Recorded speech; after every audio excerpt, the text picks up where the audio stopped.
Hi there. Welcome to the 31 Days of King Juggernaut. My name is Karen Stever, and this is Bat. Let's call Bat up. Hey, Bat baby. Bat. Hey, come see me. Well, what are you doing? Just sitting down there. Come on up. Come on up. Hey, sweetie. How are you? Oh, she looking at the camera. Hey.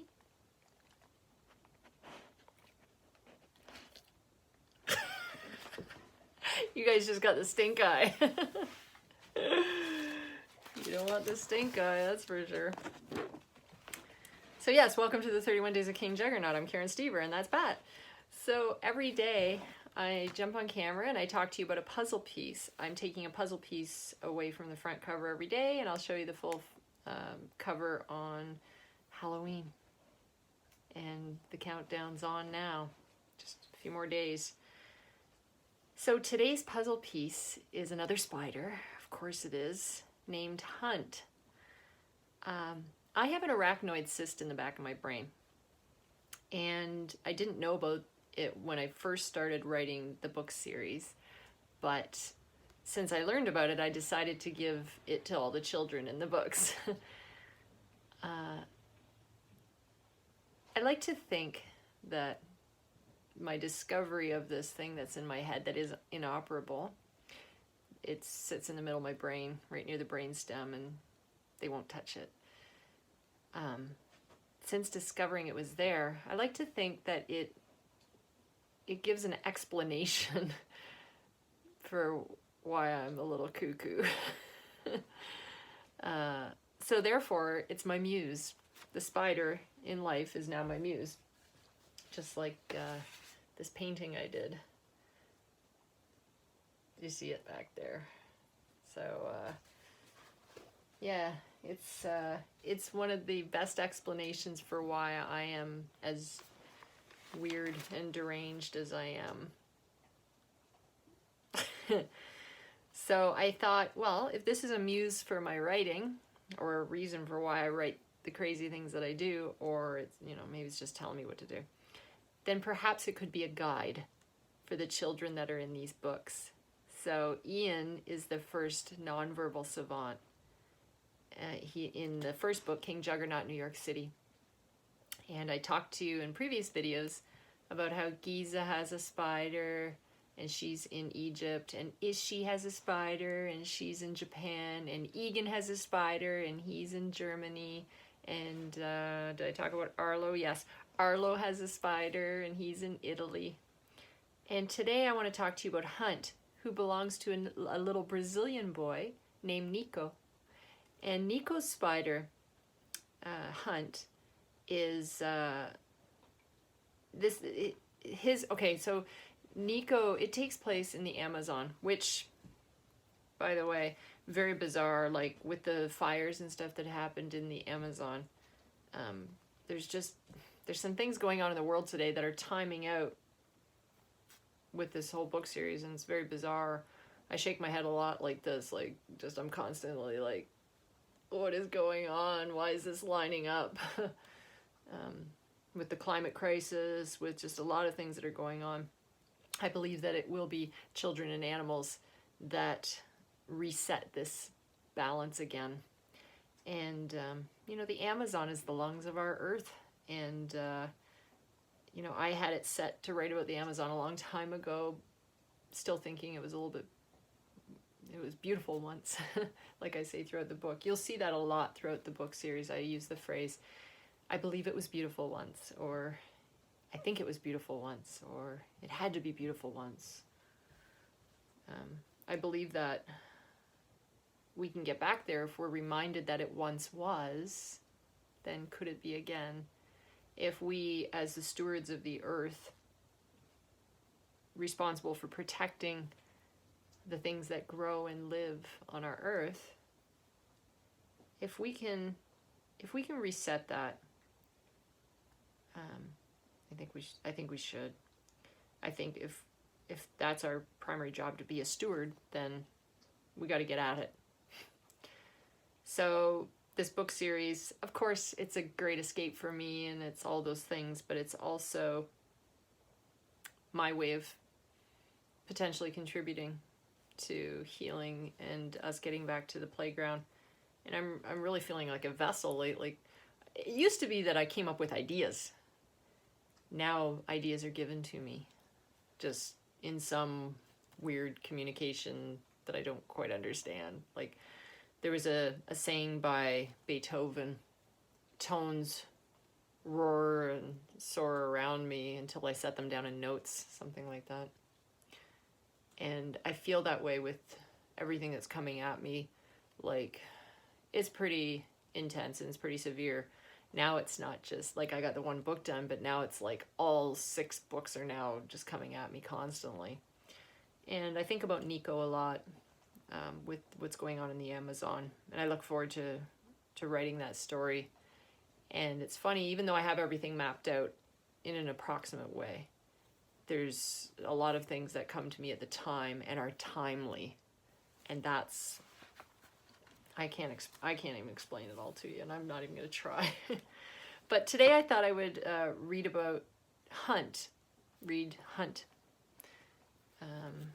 from the Jackalbat Army. So this is at the Children's Asylum where Ian is, and what's happened is Ian has collected all these spiders in his room in a jar. In a previous video you may have seen, or if you saw the Blackguard video, you see Ian kick a jar and it smashes and the spiders escape under the door. Well, these spiders are on their own little mission. And Hunt, Nico from the Amazon, his spider, even though you don't get to meet Nico yet, but his spider is introduced in this book, and he's leading the pack. So I thought I'd read from the Jackalbat Army, and they're just on their way down the hall. And this, you gotta imagine it's this big checkerboard kind of floor, black and white checkerboard floor, very dilapidated, moldy, mildewy, cold asylum that's run down, and some parts aren't even open. The great thing about being black and white spiders at Jackal House was being able to blend in with the black and white checkered floor.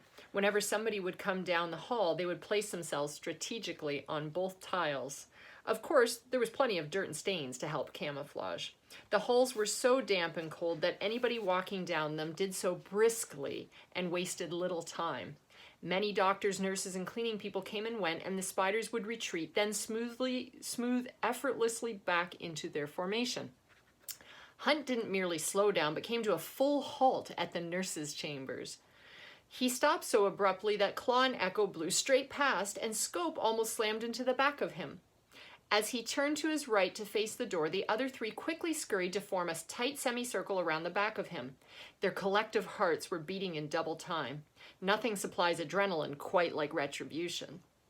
Fueled by anger, this pack knew what the nurse was capable of and had witnessed all the terrible things she had done. The trick here was to orchestrate their mission with great patience and deliberation, which were 2 outstanding qualities of a spider.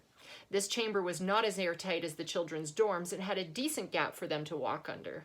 With Hunt still leading, Claw and Echo spread out to follow while Scope stayed a safe distance behind.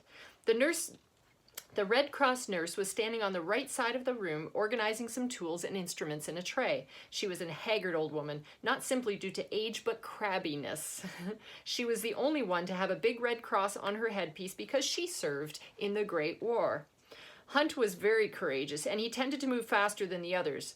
Between his overloaded senses and watching Fly die, he could get a bit ahead of himself in his quest to get the job done. Fly was generally the high flyer of the group, so he had to step up his game and be a leader now. They weren't normally in the business of biting people, and they were used to working in a larger pack. Fangs, of course, with his name, as his name would imply, was the best biter in the cluster, and with him not there... Oh, I skipped a whole page. Hold on. It's a new book. They're stuck together. With him not there, they had to reconvene and implement a strategy in real time. None of them minded a high climb because, after all, they were spiders. But Fly was the best at it. This group consisted of the best hunters and trackers, but like a pack of hounds, they relied on each other in large missions. To their credit, they had efficiently hunted down their #1 target, and they were looking right at her. So that's a little section out of the Jackalbat Army to give you an idea of who Hunt is. So Nico, that is the owner of Hunt, that will come in book like 6, quite a bit later. He can track just like spiders. His spider Hunt can track. Nico's also a nonverbal savant, and you know how Ian in this book will hit his head. Nico covers his face because he has a very heightened sense of smell. It's something called hyperosmia, and so he'll bury his head in his pillow. He'll cover his nose, and the reason I gave these kids some of these superpowers was in my imagination, and again, it's not fact or science, but in my imagination, I like to think that when a child acts a certain way that we see as a behavioral issue, I like to think it's because they see or experience something that we don't. Much like that example I gave you about a ghost coming into the room. If you're the only person that can see a ghost, imagine the reaction of everybody else when they react to your reaction. And so these kids experience things, they see things, they smell things, they hear things, they sense things, they know things that other people do not. And so the way they react looks behaviorally off to us, which some parents of kids on the spectrum, whether they have, an Asperger's or whether they're diagnosed with autism, our first reaction is, oh, it's a behavioral thing. Not every kid is, actually no two kids are alike.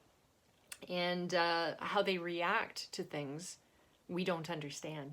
And so I thought, well, what if they had superpowers? What if they're really seeing, hearing things that are fantastic and overwhelming and are part of their great mission, and we just don't know that? So that's kind of my overall purpose to writing this, is to just try to look at it from that angle. I hope that you get a chance to purchase this book. It is on my website, and its official release is on Halloween, and I hope that you'll join me for Facebook Live on Halloween night. And yeah, I'll be here as long as my internet behaves, because I live way out in the country, out in the boonies. So as long as my internet behaves, I will be online, and I hope to see you then on Halloween, okay? I will tune in with you tomorrow when I will be talking about, the dog. Finally, I'm getting to the dog. Hear that, Bat? Finally getting to the dog. Have a great night. Have a great rest of your day, and I will chat with you soon. For now, rock on.